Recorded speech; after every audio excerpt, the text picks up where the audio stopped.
Boa noite. Dia de turbulência e agitação hoje no país, com repercussão em toda a comunidade financeira internacional. A demissão de Gustavo Franco da presidência do Banco Central e o anúncio de desvalorização cambial provocaram quedas nas bolsas no Brasil, nos Estados Unidos e especialmente na Europa. O país já perdeu nesta primeira quinzena do ano mais de 3,4 bilhões de dólares. Hoje, pelo segundo dia consecutivo, a perda foi de mais de 1 bilhão de dólares, o que acabou precipitando a alteração dos limites de compra e venda do dólar. Na prática, isso representa uma desvalorização do real de 8,6% em relação à cotação do dólar de ontem. Até sexta-feira, o dólar pode custar no máximo R$ 1,32 e no mínimo R$ 1,20. São os novos valores das bandas cambiais definidos pelo governo, um dia depois que o país perdeu mais de 1 bilhão de dólares. O novo presidente do Banco Central disse que a mudança no câmbio vai proteger o Brasil dos especuladores. Nós erramos no início de 98 ao incentivar, permitir uma entrada forte de capitais que se revelaram altamente especulativos de curto prazo e que foram embora todos agora. Foi um dia positivo, diz o Banco Central. O mercado operou com os novos limites para compra e venda da moeda americana.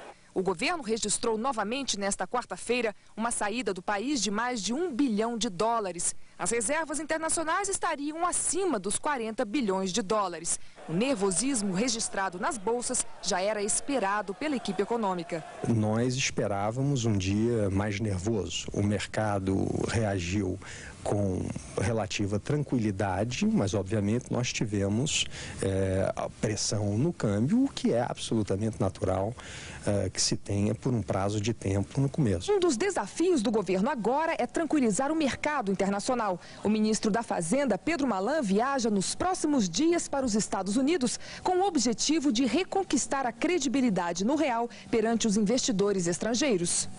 A aceleração da saída de dólares acabou precipitando a demissão do presidente do Banco Central, Gustavo Franco. A saída do presidente do Banco Central foi acertada em uma reunião na terça-feira à noite. Nesta quarta, Gustavo Franco leu a carta de demissão. Os desafios se renovam e as pessoas também.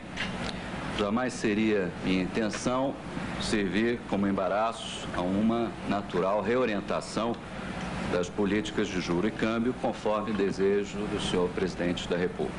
Franco vai continuar no governo, fazendo parte de um conselho econômico para assessorar o presidente da República. Francisco Lopes, amigo de Gustavo Franco, assumiu a presidência do Banco Central. Lopes ocupou até ontem a diretoria de política econômica do banco e foi um dos pais do Plano Cruzado no governo Sarney. Assumiu anunciando uma nova banda cambial mais flexível, que pode ser reajustada a cada 3 dias. O presidente Fernando Henrique cancelou as férias que iria passar em uma praia de Sergipe e chegou a Brasília pela manhã. Logo depois fez um pronunciamento junto com o ministro da Fazenda, Pedro Malan. A substituição do Dr. Gustavo Franco pelo Dr. Francisco Lopes não significa mudança de rumo. Ao contrário, nós estamos convencidos de que a abertura de espaço para a redução de juros, que é ansiada pelo país, por mim, pelos congressistas, pelos governadores, pelo ministro da Fazenda e por todos, ela depende de nós avançarmos no ajuste fiscal. O novo presidente do Banco Central, Francisco Lopes, vai se submeter à sabatina da Comissão de Assuntos Econômicos do Senado, provavelmente nesta terça-feira. Depois precisa ter o nome aprovado pelo plenário do Senado. Até hoje, o Senado não reprovou nenhum presidente do Banco Central indicado pelo presidente da República. E como era de se esperar, as bolsas tiveram um dia de inferno astral. Em São Paulo, queda de 5%. No Rio, 5,5%. Meio-dia. Com 1 hora de atraso, a Bolsa de São Paulo abre o pregão já em baixa. Em 5 minutos, o índice bate em menos 6%. Com 10 minutos de negócios, queda de 9,6%. Meio-dia e 12, a Bolsa chega a menos 10,23%. O Circuit Breaker é acionado. No Rio de Janeiro, a bolsa caiu 10,59%. Os negócios também foram suspensos por meia hora. Na Bolsa de Mercadorias e Futuros, onde o dólar é negociado a longo prazo, as operações foram interrompidas logo pela manhã. Motivo, a valorização da moeda americana de 8,6% foi bem maior do que o limite de 1% aceito pelo mercado. A mudança na política cambial causou muito prejuízo ao mercado, principalmente para os investidores que tinham comprado ações de Petrobras e Eletrobras, empresas que têm dívidas em dólar. As bolsas só ensaiaram uma reação depois dos pronunciamentos dos presidentes Fernando Henrique e Bill Clinton. Às 2h30, a Bovespa operava com o melhor índice do dia, menos 3%. O nervosismo do mercado, segundo os analistas, deve permanecer até que o país faça o dever de casa. Vai depender agora das reformas das reformas fiscais e, mais do que isso, como vai se comportar o fluxo cambial nos próximos dias. A credibilidade vai ser construída passo a passo. Hoje, com essa alteração da política cambial, se deu um passo positivo. As ações que mais valorizaram hoje foram as das empresas exportadoras, como Tubarão, Ceval, Aracruz e Vale. Líderes empresariais e políticos disseram hoje que a expectativa do Brasil está agora na queda das taxas de juros e no crescimento das exportações. Eu não posso dar exato quanto tempo a economia pode ainda aguentar a taxa de juro alta, mas eu digo que está muito próximo do limite. Eu gostaria que, eu acho que o Brasil necessita que sejam aprovadas as reformas, os ajustes fiscais até final de fevereiro, senão nós vamos ter que enfrentar problemas mais sérios. Ou nós reduzimos juros, mudamos a política de câmbio e investimos dinheiro na produção ao invés de pagar juros como estamos pagando, ou efetivamente esse país vai viver a sua pior crise econômica. A desvalorização do câmbio gradativa é o que pode permitir que o Brasil possa exportar mais do que importa, portanto a gerar superávit comercial e consequentemente gerar emprego no Brasil. Eu espero que o governo compreenda que está na hora de mudar. Mais importante do que pensar agora em qualquer medida de redução das importações é nós pensarmos em mecanismos de aumento da nossa exportação. O Brasil ainda tem um espaço extraordinário para crescer.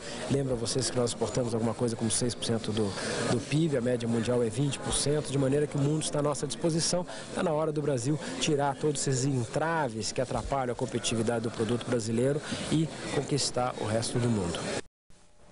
E o que muda na vida das pessoas depois das mudanças anunciadas? Aquelas que aplicaram nos fundos certos estão ganhando. Quem mais perde são aqueles que têm dívidas atreladas ao dólar. César Ribeiro Hering chegou tarde a um tipo de financiamento que, em tempos de real forte, parecia ser a melhor opção. Recém-casado, ele comprou há uma semana este carro de R$ 13.600, financiado em 36 meses, com variação cambial. Com a desvalorização, o preço do veículo salta para R$ 14.824, uma diferença de R$ 1.224, se não houver mais mudança na política cambial, que daria para pagar uma viagem à Europa. Fernando Henrique jurou de pé junto que não faria nenhuma desvalorização cambial. Como é que eu posso pagar isso? Eu vou ter que trabalhar 10 vezes mais. Quem fez compras no exterior com cartão de crédito também vai pagar mais caro. Uma dívida de $3 mil no cartão representava até ontem R$ 3.630. Hoje o valor é de R$ 300 a mais. Dólar no paralelo para gastos no exterior, é claro, também subiu. R$ 3 mil, por exemplo, que custavam R$ 3.810, não saem hoje por menos de R$ 4.260. Quase todo mundo que tinha dinheiro investido perdeu com a desvalorização. Só ganharam os poucos que aplicaram recentemente em fundos com variação cambial ou em dólar. Mas os especialistas recomendam cautela a quem já quer mudar de investimento. Não é o momento de se pensar em fazer troca de posições, agora não é hora de pensar em comprar dólar no mercado paralelo, que ficou caríssimo de ontem para hoje. Não é hora sequer de pensar em entrar em fundos de variação cambial, a menos que você esteja apostando que novas desvalorizações venham. Se não, fique na caderneta de poupança, fique no seu fundo de investimento de renda fixa, porque os juros, se é que vão baixar, ainda continuarão em patamares elevados e essas aplicações continuarão pagando muito. Veja ainda nesta edição, dia de muitos gols na Copa São Paulo de Futebol Júnior. O destaque foi a goleada do Inter sobre o Santos, do Ceará, por 8-2. Terremoto financeiro na vida do popstar Elton John. Saiba também como fica a economia brasileira depois das mudanças de hoje. E a seguir, nossos repórteres de Londres e Nova York mostram a reação à mudança da banda cambial. E com medo da crise, o Congresso aprova as 4 medidas provisórias. A principal irá garantir mais 5 bilhões de reais ao governo neste ano.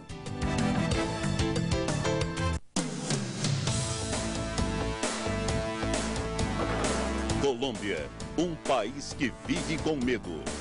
Um país refém de 2 aliados, a máfia das drogas e a guerrilha, que já dura 35 anos e domina quase 1/3 do território colombiano. A força do narcotráfico. A tentativa do acordo de paz entre o governo do presidente Andrés Pastrana e a guerrilha. A visão do secretário nacional antidrogas, Walter Maierovitch. Colômbia, o estado sitiado. Apresentação Mônica Waldvogel. Nesta quinta, 11 da noite. O Brasil foi o grande assunto hoje em todo o mundo. Depois do efeito Itamar Franco, o efeito Gustavo Franco provocou uma perda histórica na Bolsa de Londres e nas demais bolsas europeias. O Financial Times, o jornal de economia mais respeitado da Europa, afirma: o medo agora é que seja impossível evitar uma maxi desvalorização do real.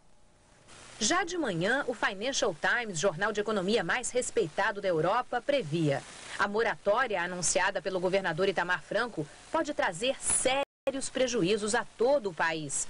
Ele é um homem destemperado, diz o editorial. Mas ninguém esperava o que veio mais tarde. A notícia das mudanças na presidência do Banco Central brasileiro e na banda cambial derrubou as bolsas do mundo todo. Londres teve a pior queda nas ações da história. 51 bilhões de libras, mais de 100 bilhões de reais de prejuízo para os investidores. Foi a manchete dos jornais da tarde.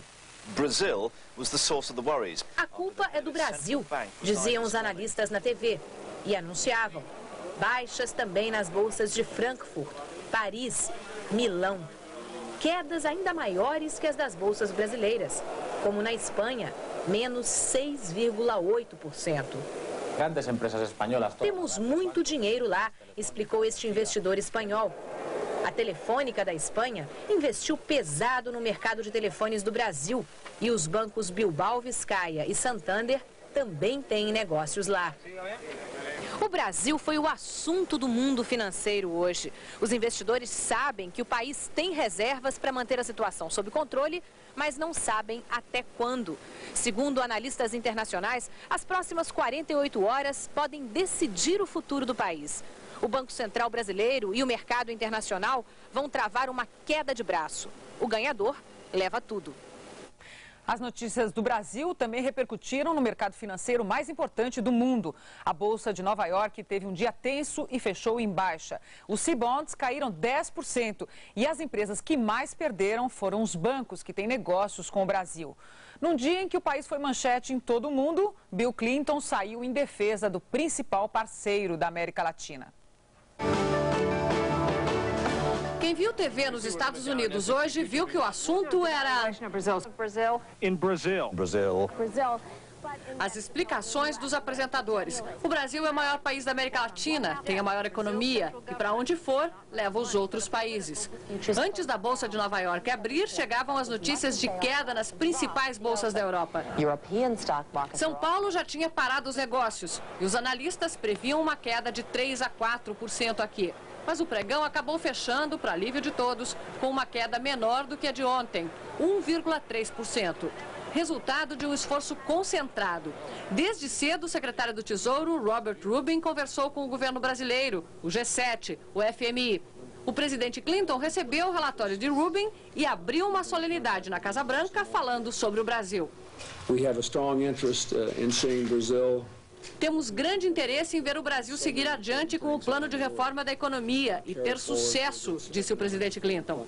Ele lembrou que o mercado da América Latina é o que mais cresce para produtos americanos e que espera que a situação seja resolvida de maneira satisfatória, não só pelo povo brasileiro, mas pelo povo de todas as Américas. A Bolsa já tinha fechado quando um canal de TV dirigido ao mercado ouviu por telefone o ministro Pedro Malan. Em 6 minutos de entrevista, ele disse que o objetivo do governo era alargar a banda cambial. Anunciou a vitória de hoje do governo no Congresso e disse que 2 pontos ainda desafiam a credibilidade brasileira: a reforma da Previdência e um governador de um estado que declarou a moratória. I think it had a huge impact on the market. A moratória de Minas Gerais foi ruim para o Brasil, diz o responsável pelo mercado emergente da corretora Bear Stearns. A partir de amanhã, o Brasil perde espaço no portfólio da empresa, de 10% para 9%. A decisão estava tomada antes das mudanças de hoje. O FMI foi informado antes da mudança na banda cambial, mas passou o dia em silêncio. Agora à noite, o diretor-gerente Michel Candeci, numa nota oficial, disse que o governo brasileiro reafirmou a determinação de implementar o ajuste fiscal. O fundo, por sua vez, nas próximas semanas, vai avaliar os efeitos das mudanças. E, se for preciso, vai ajustar também as metas estabelecidas no plano de ajuda financeira para o Brasil. E em Brasília, o Congresso trabalha duro e, num dia difícil, dá uma série de vitórias ao governo. O ajuste fiscal voltou a avançar. Foi a resposta que o presidente Fernando Henrique queria. Casa cheia. Os deputados e senadores aprovaram as 4 medidas provisórias que entraram em votação. A primeira reduz a TJLP, taxa de juros de longo prazo, de 18,6% para 12,84%. A segunda e mais importante, de acordo com o governo, vai possibilitar a arrecadação de 5 bilhões de reais neste ano. Ela aumenta o IOF, Imposto sobre Operações Financeiras, o IPI, Imposto sobre Produtos Industrializados de Carros Importados, e a contribuição sobre o lucro líquido das empresas. Essa vitória exigiu muita negociação. Houve um acordo feito por mim com o secretário da Receita Federal, no sentido de que se preservasse os recursos necessários para o ajuste fiscal, mas se estabelecesse de forma muito clara o caráter temporário da medida provisória. Depois, tudo ficou mais fácil. O Congresso ainda aprovou a MP que cria a Agência Nacional de Vigilância Sanitária e outra que define taxas pelos serviços do Conselho Administrativo de Defesa Econômica. Fora a CPMF, eu tenho convicção que nesse primeiro trimestre nós concluiremos todas as votações do ajuste fiscal. A oposição já esperava a vitória do governo, que tem maioria dentro do plenário. Mas as mudanças na direção do Banco Central e na política cambial serviram para aumentar as críticas sobre a situação da economia brasileira. Não é uma mudança global, não é uma mudança estratégica. Nós queremos mudança de rumos na política econômica. Mas mesmo parlamentares que vivem criticando a política cambial do governo mudaram de tom. Hoje acredito muito mais nas condições da política econômica do que acreditava ontem. O estado de espírito do Congresso mudou da água para o vinho de ontem para hoje. Ontem o clima era de muita cobrança em cima do governo e várias bancadas chegaram a ameaçar uma rebelião. Mas hoje tudo serenou e os governistas passaram a tarde e a noite colecionando vitórias no plenário da Câmara. Na votação da medida provisória da contribuição social sobre o lucro, por exemplo, a mais combatida pelos empresários, o governo deu um banho. Obteve 354 votos, uma marca espetacular que há muito tempo ele não atingia na Câmara. A razão da mudança é simples: a situação dramática da economia, que levou a mexida no câmbio e ao afastamento de Gustavo Franco da presidência do Banco Central. Diante disso, muitos deputados e senadores que antes estavam jogando duro com o governo resolveram colaborar. Não querem ser acusados mais tarde de haver atrapalhado o ajuste fiscal e atado às mãos do governo. O clima ficou tão favorável para o Palácio do Planalto que ele já está pensando em enviar novamente nos próximos dias o projeto de lei que aumenta a contribuição previdenciária dos funcionários públicos e institui o desconto para os servidores inativos. Ele já perdeu 4 vezes essa votação, mas acha que agora a coisa pode mudar. Quer pegar o embalo no clima positivo e votar essa matéria já, ainda em janeiro. A seguir, como pensa o novo presidente do Banco Central? E aqui no estúdio, o economista Eduardo Janete da Fonseca explica como fica a economia brasileira após as mudanças anunciadas.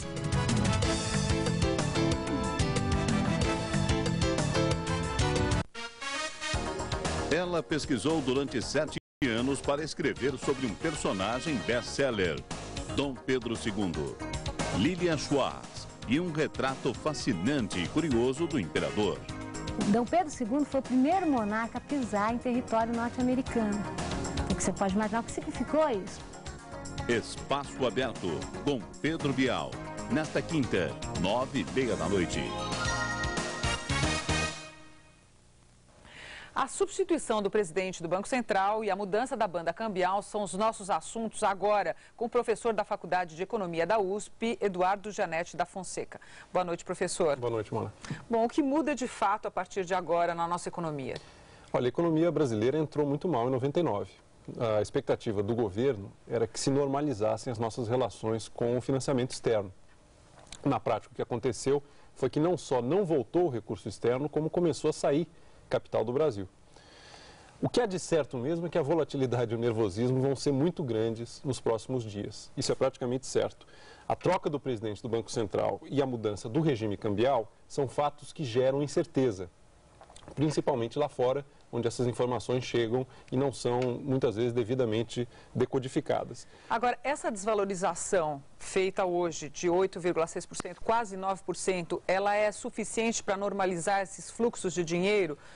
Atende às expectativas? Esse é o ponto crítico. Quer dizer, o grande temor é que a banda cambial não se sustente, ou seja, que o mercado pressione o governo, leve o dólar a uma desvalorização, o real a uma desvalorização muito acima do que é pretendido pela equipe econômica. Nós temos que monitorar aí vários indicadores para saber para onde as coisas estão indo. Nós temos que olhar muito atentamente o que acontece com o fluxo cambial nos próximos dias, ou seja, se diminui a fuga de capitais.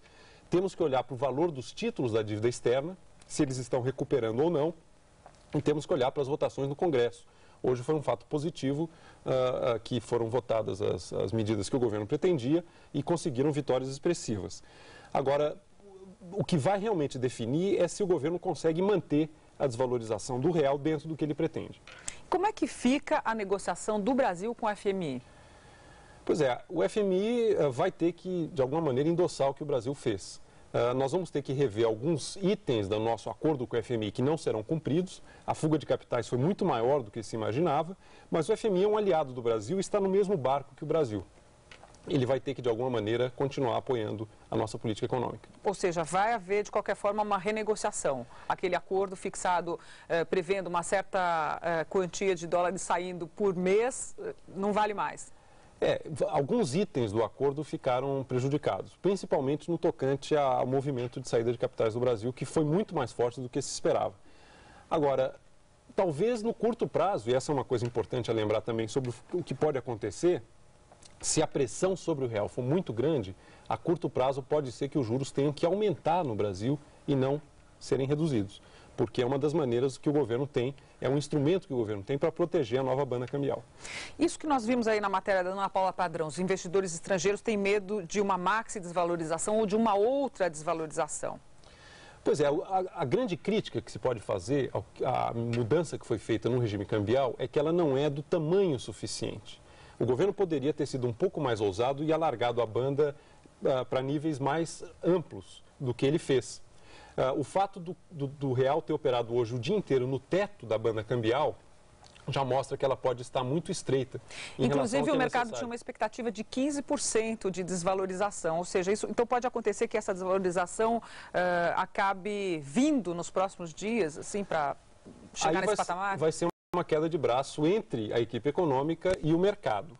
O que o governo fez, no fundo, foi antecipar para agora toda a desvalorização cambial prevista no antigo regime para o ano de 99. Ele antecipou para já. Será que isto é suficiente ou não é? Eu tenho a impressão, é a minha avaliação, que poderia se ter feito um alargamento maior da banda e isso daria maior conforto, maior credibilidade para o novo regime cambial brasileiro. Agora, uma coisa é clara. Quando se trata de juros, o governo não teme em pecar pelo excesso. Ele leva os juros para a estratosfera. Quando se trata de câmbio, ele peca pela timidez. porque a banda não foi alargada o suficiente. Professor, muito obrigado pela sua participação hoje aqui no Jornal da Globo. Obrigado. Obrigado. E a seguir, Copa São Paulo de Futebol Júnior, festa de gols na terceira rodada da Copa São Paulo. 8 times já garantiram classificação.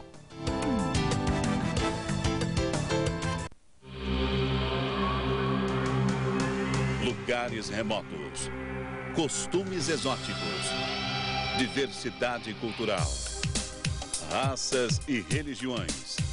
Existe um planeta fascinante para você explorar. Pelo Mundo. Apresentação Eduardo Grilo e Renata Vasconcelos. Toda sexta, 11 da noite. O apelo dos empresários ao governo para reduzir a taxa de juros e retomar o crescimento econômico, que significa geração de novos empregos, pode ser entendido pelos números divulgados hoje pela Fiesp, a Federação das Indústrias do Estado de São Paulo. Só no ano passado, mais de 133 mil trabalhadores foram demitidos da indústria paulista. É 7,7% a mais em 98 do que em 97. Copa São Paulo de Futebol Júnior, saem os primeiros 7 times classificados para as oitavas de final. O Vasco já estava garantido desde a segunda rodada. Foram marcados 74 gols em 14 jogos, uma média superior a 5 gols por partida. O São Paulo ganhou do Palestra de São Bernardo por 1-0. Golaço de Luciano de cabeça. Palmeiras também garante vaga. Pênalti do goleiro em Thiago. Rodrigo Tadei abre a contagem. Empate do Santa Cruz. O goleiro solta a bola e Baiano empata. Agora é a vez do goleiro do Santa soltar a bola. Tadei, mesmo caído, desempata para o Palmeiras. O terceiro do Palmeiras, gol marcado por Alex de cabeça. Palmeiras 3, Santa Cruz 1. Curitiba empata com o Botafogo de Ribeirão e fica com a vaga. Golaço de Bira para o Botafogo. O empate do Curitiba foi de pênalti. O Elton garantiu a classificação, 1-1. Outro empate, Guarani e América Mineiro. Álvaro marcou o primeiro do América e Fernandinho empatou para o Guarani. O empate deu a classificação aos mineiros. Goleada do Inter de Porto Alegre sobre o Santos do Ceará, 8-2, e a classificação garantida.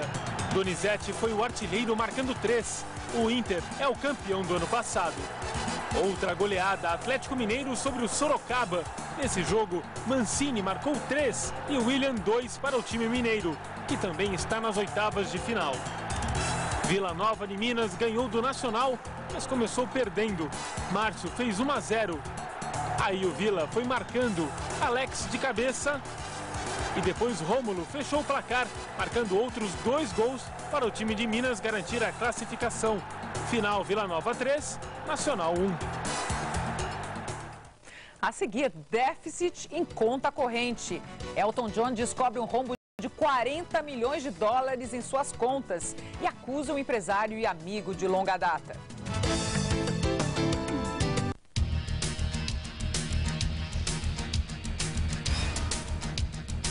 Um retrato das contradições do nosso tempo. A força de cenas reveladoras.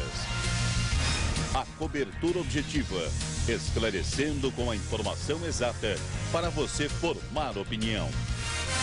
Jornal das 10, de segunda a domingo, 10 da noite. Uma greve virtual mexeu hoje com a internet. Foi o primeiro movimento dos internautas no Brasil, mas poucos aderiram. A maioria dos internautas acabou furando a primeira greve virtual do país. Uma justificativa para o fracasso é que empresas que usam a rede de computadores não poderiam se desligar do mundo num dia agitado como o de hoje. Usuários mais jovens que gostam de diversão e bate-papos online, principalmente à noite, seriam os principais agitadores da greve. Mas eles ainda são minoria, só que uma minoria determinada. Hoje não vou entrar, não. Tem que abaixar o preço, né? Já que não tem internet mesmo, nós vamos sair para o pessoal reunir todo mundo e curtir a noite. Mas se a adesão dos internautas à greve foi pequena, a agitação em torno do assunto na rede acabou rendendo. Lucro para alguns hoje e, quem sabe, vantagens para todos no futuro. Promoção teve este provedor que hoje não cobrou as horas de navegação de seus usuários. A gente tem 10% de tráfego acima do tráfego normal, do cotidiano. Mas o movimento teve algum resultado. Nesta nota, a Embratel negou o abuso na cobrança pelos serviços de link. A Anatel, a Agência Nacional de Telecomunicações, informa que ainda este ano novas empresas chegarão e a concorrência reduzirá os preços. No fim das contas, até o presidente da Associação dos Provedores aprovou a greve. Ela já atingiu boa parte dos seus objetivos, já fez a Embratel se posicionar e, mais importante que isso, fez a Anatel se posicionar também, falando, reconhecendo que os argumentos dos provedores são válidos e que o custo da linha é caro. Ele não tem dinheiro em bolsa, não investe no Brasil, mas anda preocupado com as economias. O popstar Elton John procura desesperadamente mais de 40 milhões de reais que desapareceram do banco.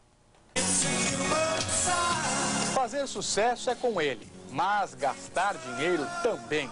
Extravagante dos pés à cabeça, Elton John coleciona de tudo, de peruca a mansões. E nunca escondeu de ninguém a obsessão por consumo e a incapacidade para administrar suas contas bancárias. E a falta de cuidado deu nisso. Elton John acaba de descobrir um desfalque milionário no banco, 40 milhões de reais. E a segunda grande decepção do cantor, o melhor amigo é o maior suspeito de ter embolsado essa fortuna. O empresário John Reid cuidou da carreira e do dinheiro de Elton John durante 27 anos. Eles se desentenderam há menos de um ano e Reid foi demitido. Uma auditoria encomendada pelo cantor constatou o enorme desfalque nas contas bancárias. E o ex-empresário era a única pessoa com acesso livre aos investimentos. O astro está processando John Reid e quer recuperar cada centavo desviado. Patrono de muitas instituições de caridade na Inglaterra, Elton John é como qualquer outro mortal. Fica furioso quando atacam seu bolso sem pedir licença. E avisou, pode me chamar de louco, mas de bobo não tenho nada.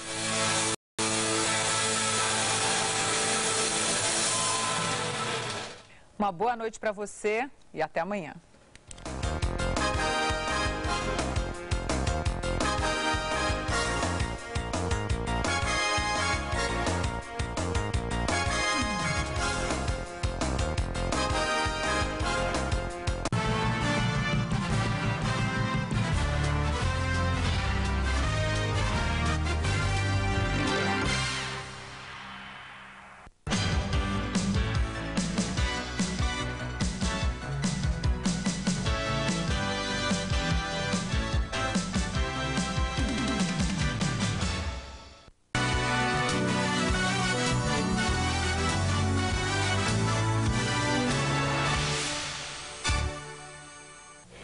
Parece mesmo que foi ontem, nós sabemos. Mas o calendário não se engana. Humphrey Bogart, aquele tipo inesquecível que costumava deixar os homens inquietos e as mulheres apaixonadas, torna-se este ano um galã centenário. I'm starting to take over the numbers game. Bogart, quem diria, nasceu em janeiro de 1899. Morreu cedo, no auge da fama, aos 42 anos. E foi assim que ficou eternizado na tela do cinema. Não tão bonito nem tão jovem quanto os novos galãs de Hollywood, que arrancam suspiros das mocinhas de hoje. Mas ainda assim, absolutamente irresistível.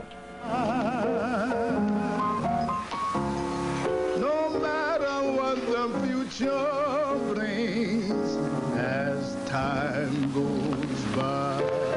Sam, I thought I told you never to play.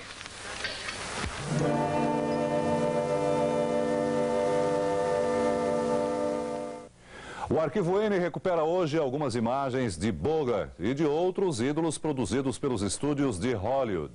E aproveita para comemorar o aniversário de alguns heróis infantis cada vez mais avançados nos anos. Flash Gordon está fazendo 65 anos. E Tarzan, imaginem, é agora um senhor de 70 anos de idade.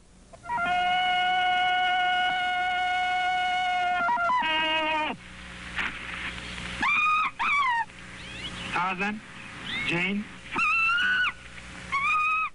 O galã nasceu junto com o cinema e Humphrey Bogart não foi o primeiro.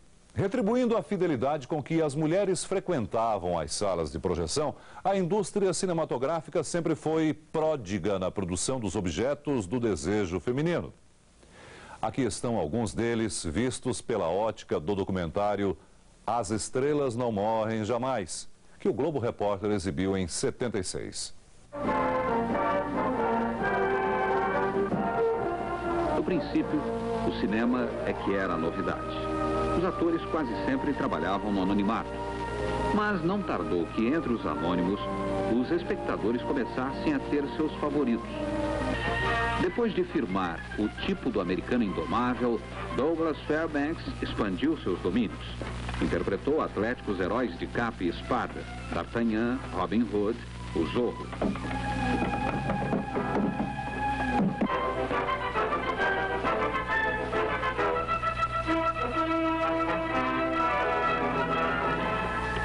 E no cinema falado, encontrou um fiel seguidor em Errol Flynn, que aqui enfrenta o vilanesco Basil Rathbone no famoso duelo de Robin Hood.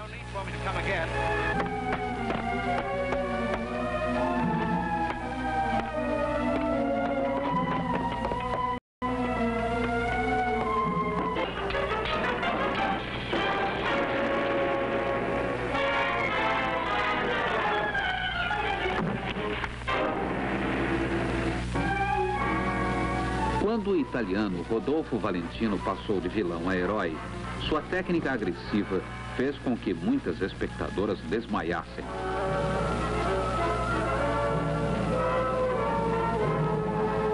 Sua maneira de olhar foi copiada por muitos galãs na tela e na vida real, inclusive por outro latino, o francês Charles Boyer. Já com a ajuda do som, Charles Boyer encontrou outro especial atrativo em seu pesado sotaque, utilíssimo na conquista de Eddie Lamar no filme Argélia. Listen. Can you hear it? That's my heart beating. Does it go like a subway train? Faster.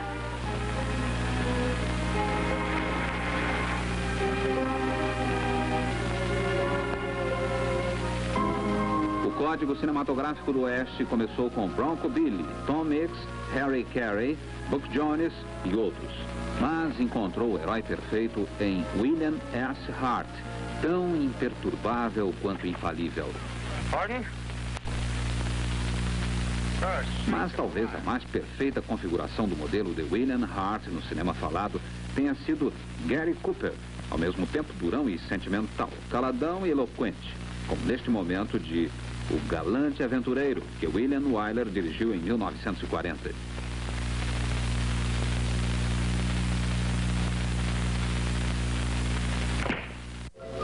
Homem de charme indestrutível, o inglês Cary Grant tanto encantava a jovem Elizabeth Taylor como muitos fãs que vieram antes e depois dela. Aprimorando sempre mais seu senso de comédia, Cary Grant encontrou excelentes parceiras, como Irene Dunne, em Cupido é Moleque Teimoso, de 1937, um clássico da farsa sofisticada. I've taken a definite turn for the better. Nothing's gonna hurt me anymore.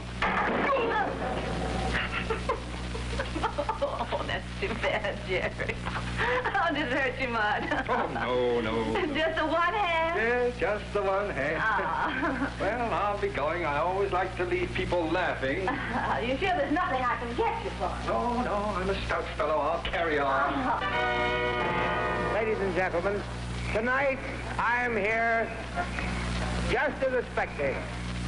I want to see Gone with the Wind the same as you do. And this is Margaret Mitchell's... Outro que, como Cary Grant se fez no cinema, foi Clark Gable, aqui visto num momento de glória, ao lado de sua querida Carole Lombard, na estreia de E o Vento Levou, em Atlanta, Geórgia, modestamente dedicando a festa à autora Margaret Mitchell. Tal como Cary Grant, Gable tivera pouca experiência teatral e começara no cinema ainda mais humildemente como simples figurante. mas sua estreia no falado em 1930, bancando o vilão num western intitulado O Deserto Pintado, que tinha Bill Boyd como herói, foi uma revelação. Aparecendo em mais de 20 filmes nos 4 anos que se seguiram, Gable foi se firmando como um herói desabusado e aprendeu a tirar o máximo do corpo, cara e voz. Em 1934, emprestado pela Metro à Columbia, ele seria um dos vários contemplados com o Oscar da Academia pela comédia Aconteceu Naquela Noite, dirigida por Frank Capra. No papel de um repórter que sai no encalço de Claudette Colbert, uma milionária fugitiva, ele ajudou a fazer do filme um clássico da comédia sofisticada. E célebre é a cena em que pretende ensinar a milionária a pedir carona com seu método infalível. Yeah, but it's no good though if you haven't got a long face to go with. Here comes the car.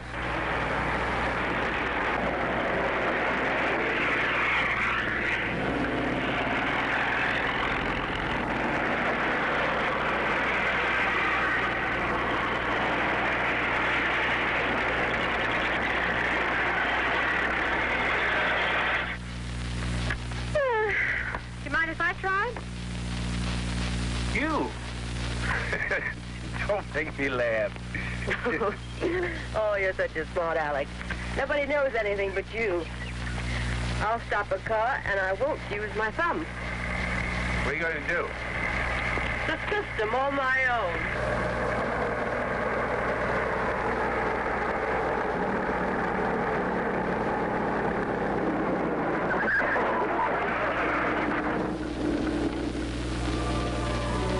Numa notável carreira de mais de 30 anos, Clark Gable fez com que as mais lindas mulheres de Hollywood caíssem diante de seu fascínio. Norma Shearer, Jean Harlow, Joan Crawford, Greta Garbo, Myrna Loy, Carol Lombard, Loretta Young,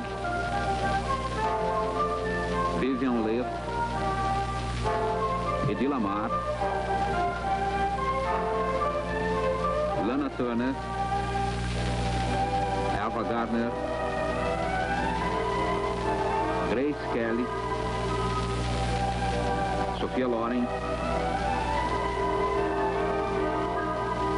Marilyn Monroe.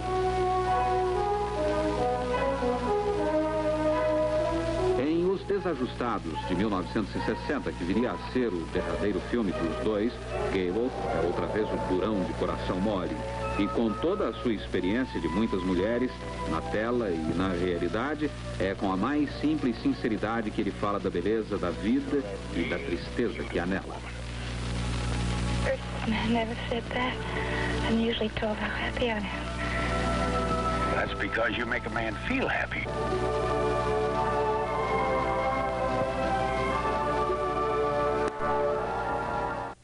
Em meados dos anos 40, o cinema havia transformado os Estados Unidos numa gigantesca plateia. 90 milhões de americanos iam ao cinema toda semana. E Hollywood começou como nunca a trabalhar a segmentação de sua audiência. This woman wants more musical shows. These boys want more westerns. These girls, more love stories. This man, more adventure. Others want more travel, comedy, mystery, romance, more everything.